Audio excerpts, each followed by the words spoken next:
ಅದು ಮೇ 5, 2026 ಮಧ್ಯರಾತ್ರಿ. ಸಮಯ ಸರಿಯಾಗಿ 12:30. ಇಡೀ ಹೈದರಾಬಾದ್ ನಗರವೇ ಸದ್ದಿಲ್ಲದೆ ಮಲಗಿತ್ತು. ಅಲ್ಲೊಂದು ಇಲ್ಲೊಂದು ಬೀದಿ ದೀಪಗಳು ಉರಿತಿತ್ತು.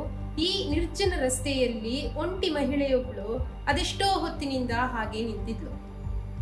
ಆಕೆ ನಿಂತಿರೋದನ್ನು ನೋಡಿದ್ರೆ ಆಕೆ ಯಾರಿಗೋ ಕಾಯ್ತಿರುವಂತೆ ಕಾಣ್ತಿತ್ತು. ಅಷ್ಟೇ ಅಲ್ಲದೆ ಈ ಕಾಯುವಿಕೆ ಬೆಳಗ್ಗಿನ ಜಾವ 3:30ರವರೆಗೆ ಮುಂದುವರೆದಿತ್ತು. ಸುಮಾರು 3 ಗಂಟೆಗಳ ಕಾಲ ಆಕೆ ನಿಂತಿದ್ದ ಸಮಯದಲ್ಲಿ ನಡೆದಂತಹ ಘಟನೆಗಳು ಇಡೀ ಹೈದರಾಬಾದ್ ನಗರದ ಕರಾಳ ಮುಖವನ್ನು ಬಯಲು ಮಾಡಿತ್ತು. ಕೇವಲ 3 ಗಂಟೆಯಲ್ಲಿ ಆಕೆಯ ಬಳಿ ಬರೋಬ್ಬರಿ 40ಕ್ಕೂ ಹೆಚ್ಚು ಪುರುಷರು ಬಂದಿದ್ರು. ಆಕೆಯನ್ನು ಮಾತನಾಡಿಸೋಕೆ ಪ್ರಯತ್ನ ಪಡ್ತಾ ಇದ್ರು. ಕೆಲವರು ಬೈಕ್ನಲ್ಲಿ, ಕೆಲವರು ಕಾರ್ನಲ್ಲಿ, ಇನ್ನು ಕೆಲವರು ನಡ್ಕೊಂಡು ಬಂದು ಆಕೆಯ ಜೊತೆಗೆ ಅಸಭ್ಯವಾಗಿ ವರ್ತಿಸಕ್ಕೆ ಶುರು ಮಾಡ್ತಾರೆ.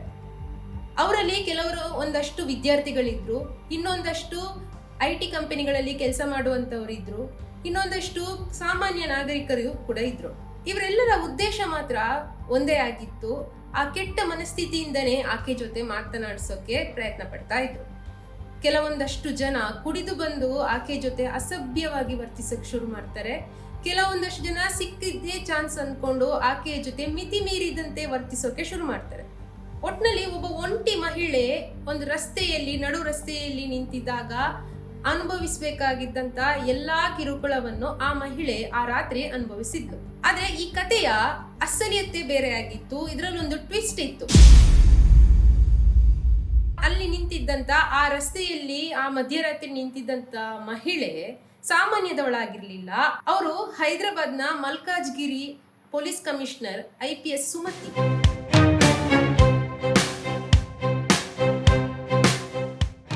ನಗರದಲ್ಲಿ ಮಹಿಳೆಯರ ಸುರಕ್ಷತೆಯ ಬಗ್ಗೆ ಕಾಗದದ ವರದಿಗಳಿಗಿಂತ ಗ್ರೌಂಡ್ ರಿಪೋರ್ಟ್ ಹೇಗಿದೆ, ರಿಯಾಲಿಟಿ ಚೆಕ್ ಮಾಡೋಕ್ಕೆ ಅಂತಾನೆ ಈ ಸುಮತಿ IPS ಸುಮತಿ ಅವರು ಅವತ್ತು ಅಂಡರ್ ಕವರ್ ಪೊಲೀಸ್ ಆಫೀಸರ್ ಆಗಿ ಅಖಾಡಕ್ಕೆ ಇಳಿದಿದ್ರು.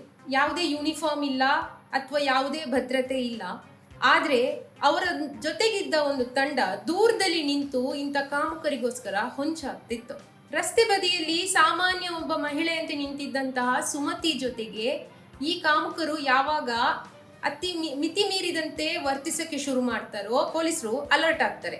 ತಕ್ಷಣ 40ಕ್ಕೂ ಹೆಚ್ಚು ಜನ ಕಿಡಿಗೇಡಿಗಳನ್ನು ತಕ್ಷಣ ಅರೆಸ್ಟ್ ಮಾಡ್ತಾರೆ. ಅವರನ್ನು ರಾತ್ರಿಯ ಕತ್ತಲಲ್ಲಿ ತಾವೇನೇ ಮಾಡಿದ್ರು ತಮ್ಗೆ ಯಾರು ಏನು ಮಾಡಲ್ಲ ಅನ್ನೋ ಧೈರ್ಯದಲ್ಲಿದ್ದಂತ ಕಿಡಿಗೇಡಿಗಳಿಗೆ ಅಂದು ಬಹುದೊಡ್ಡ ಶಾಕ್ ಎದುರಾಗಿತ್ತು. ಇನ್ನು ಈ ವಿಶೇಷ ಕಾರ್ಯಾಚರಣೆಯ ನಂತರ IPS ಸುಮತಿ ಅವರು ಹೇಳಿದ್ದು ಒಂದೇ ಮಾತು: ಮಹಿಳೆಯರ ಸುರಕ್ಷತೆಯಲ್ಲಿ ಯಾವುದೇ ರಾಜಿ ಇಲ್ಲ, ಯಾವುದೇ ಕಾಂಪ್ರಮೈಸ್ ನಾವು ಮಾಡ್ಕೊಳ್ಳೋದೇ ಇಲ್ಲ. ಮಹಿಳೆಯರ ಸುರಕ್ಷತೆಗೋಸ್ಕರ ಇಂತಹ ಸರ್ಪ್ರೈಸ್ ಆಪರೇಷನ್ಗಳು ಅವಾಗವಾಗ ನಡೀತಾ ಇರುತ್ತೆ, ನೀವು ಎಚ್ಚರದಿಂದಿರಿ ಅಂತ ಕಾಮುಕರಿಗೆ ಖಡಕ್ ಆಗಿ ಎಚ್ಚರಿಕೆಯನ್ನು ನೀಡಿದ್ದಾರೆ. ವೀಕ್ಷಕರೇ ನೋಡಿ, ಒಬ್ಬ ಪೊಲೀಸ್ ಆಗ್ಲಿ ಅಥವಾ ಒಂದು ಅಧಿಕಾರದಲ್ಲಿ ಇರುವವರು ಮನ್ಸು ಮಾಡಿದ್ರೆ ಎಂಥ ಸಮಸ್ಯೆಯನ್ನು ಬೇಕಿದ್ರೂ ಕ್ಷಣದಲ್ಲೇ ಪರಿಹರಿಸಬಹುದು ಅನ್ನೋದಕ್ಕೆ ಇದೊಂದು ಜ್ವಲಂತ ಉದಾಹರಣೆ. ರಸ್ತೆಗಳಲ್ಲಾಗಿರ್ಲಿ ಅಥವಾ ಸಾರ್ವಜನಿಕ ಸ್ಥಳಗಳಲ್ಲಾಗಿರ್ಲಿ ಅಥವಾ ನಾವು ಕೆಲಸ ಮಾಡುವಂಥ ಸ್ಥಳಗಳಲ್ಲಾಗಿರ್ಲಿ ಮಹಿಳೆಯರಿಗೆ ಆಗುವಂಥ ಕಿರುಕುಳವನ್ನು ತಡೆಗಟ್ಟಲಿಕ್ಕೋಸ್ಕರ ಒಬ್ಬ ಪೊಲೀಸ್ ಅಧಿಕಾರಿಯಾಗಿ ಸುಮತಿಯವರು ಕೈಗೊಂಡಂತ ಕಾರ್ಯ ಇದೆಯಲ್ಲ, ಅದು ನಿಜಕ್ಕೂ ಶ್ಲಾಘನೀಯ. ಅಂತ ಕಾರ್ಯ ಎಲ್ಲರಿಗೂ ಉದಾಹರಣೆಯಾಗಿರ್ಬೇಕು. ಒಟ್ನಲ್ಲಿ ಕಾನೂನು ಎಂಬುದು ಕೇವಲ ಪುಸ್ತಕಗಳಲ್ಲಿ ಇದ್ರೆ ಸಾಲದು, ಅದು ಸ್ಮಾರ್ಟ್ ಆಗಿ ಜಾರಿಯಾದ್ರೆ ಮಾತ್ರ ಮಹಿಳೆಯರಿಗೆ ನಿಜವಾದ ಸುರಕ್ಷತೆ ಸಿಗ್ಲಿಕ್ಕೆ ಸಾಧ್ಯ. ಈ ಬಗ್ಗೆ ನಿಮ್ಗೆ ಏನ್ ಅನ್ಸುತ್ತೆ ಅಂತ ಕಮೆಂಟ್ ಮಾಡಿ.